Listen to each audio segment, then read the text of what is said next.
Hey guys. So, I know it has been a very long time since I've gotten any sort of video done,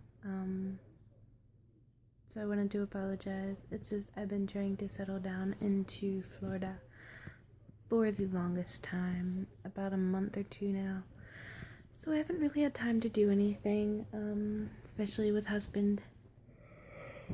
Oh, excuse me. Husband doing chemotherapy and whatnot. So, finally I have a few minutes to try and do a video about Death Witchery this time. So yeah, we'll get right into that. So, Death Witchery, people think, it's not real. There's not a lot of information you can, find on the internet about it. It just kind of happens. Like, the men and women that practice Death Witchery just kind of practice it. It's more of a lifestyle than a practice. So I'll try my best to explain some of the basics and how to go about practicing Death Witchery. So when thinking about Death Witchery, your first questions usually are one of the two. What is Death Witchery and how do I do it? So when you ask what Death Witchery is, it's kind of self-explanatory, but it also goes a lot deeper than the two words that defines it. So Death Witchery is obviously, witchcraft, magic based around solely death. But death can come into two different concepts when you think of Death Witchery. Of course, there's the physical, death, the loss of a soul, the loss of life for a human or another being. But then, my best way to describe it is if you were to look up the meaning for the tarot card death. The concept of death, but not the physical death. The concept of something dying inside of you, kind of. Like slowly dying and being reborn into something greater than what you once were. That is the concept of death. And that is what death magic is also centered around. Death in different ways. So, how to go about practicing death magic or Death Witchery? Your first steps would be to really analyze if this is something that you're willing to do, because it is not an easy practice. It's very similar to shadow magic. It is something that takes time, it is something that takes dedication, and it is not for the weak-willed. So, your first few questions should be, what do I think about death? Both as the physical form and the concept. What are my ideas and thoughts about the death of human beings and animals? How do I feel about my own mortality? Am I willing to work with my own mortality and the mortality of others? Am I willing to work with regeneration and rebirth, new beginnings, and the death of bad habits, addictions, anything that really doesn't serve you. So Death Witchery is more analyzing who you are, your traits, your thoughts, your habits, and going through what does not serve you, and slowly killing them off. That is one aspect of Death Witchery. But when you get into the physical aspect of Death Witchery, the true death, the end, you start to work with, spirits, communications. Some can call it necromancy. You'll work with things such as bones. You'll work in graveyards, graveyard dirt.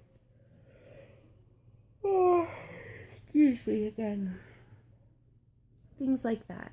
So you really need to be comfortable around death to perform Death Witchery.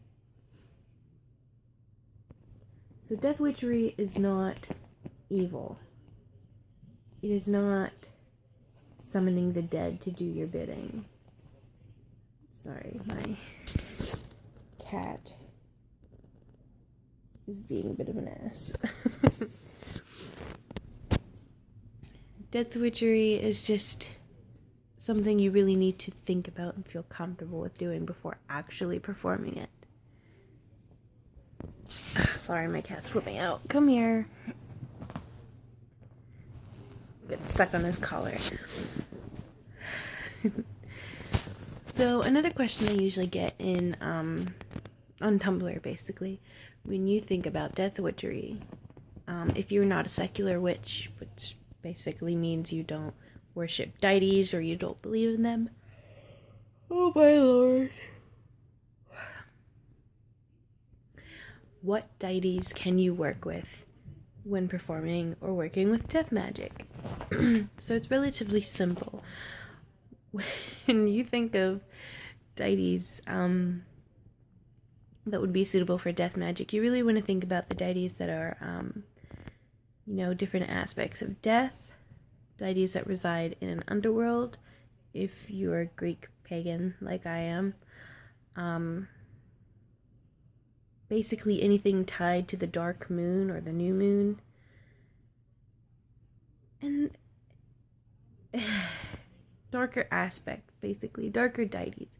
In Greek paganism, we would call them chthonic deities, deities that reside in the underworld.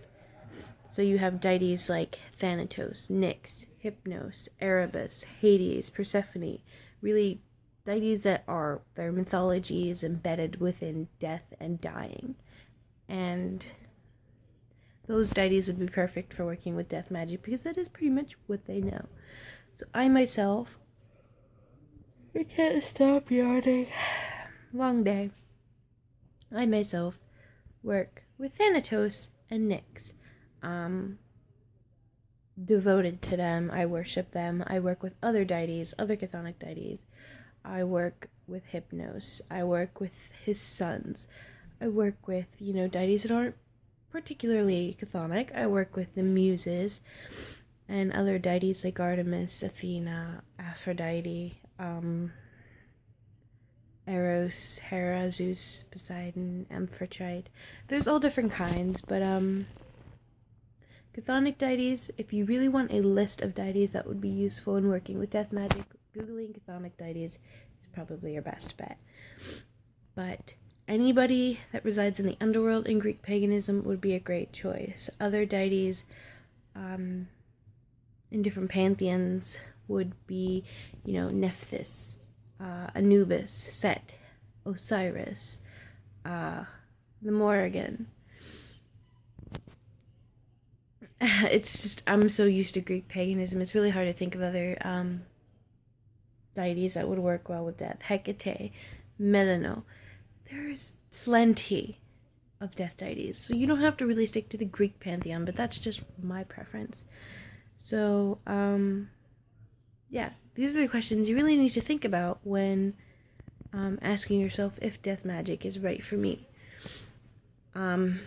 Your best bet is to probably meditate on it. You really need to think if you're comfortable with your mortality and the mortality of others before you do this. You really need to think about whether you're ready to go through, your aspects, your addictions, your beliefs, your ideas and thoughts, everything that makes you you. Are you ready to go through, nitpick, and analyze those things and slowly destroy them so that you can be reborn into something better, greater, faster, and smarter?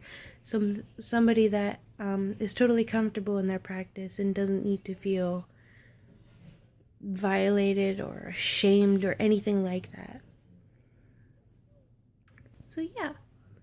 So I will end it here and get started on my next video where we will discuss the 2 deities that I worship that are great for death witchery. Just because I work with these deities and I don't think they get enough credibility. So I will talk to you guys later and look for my next video.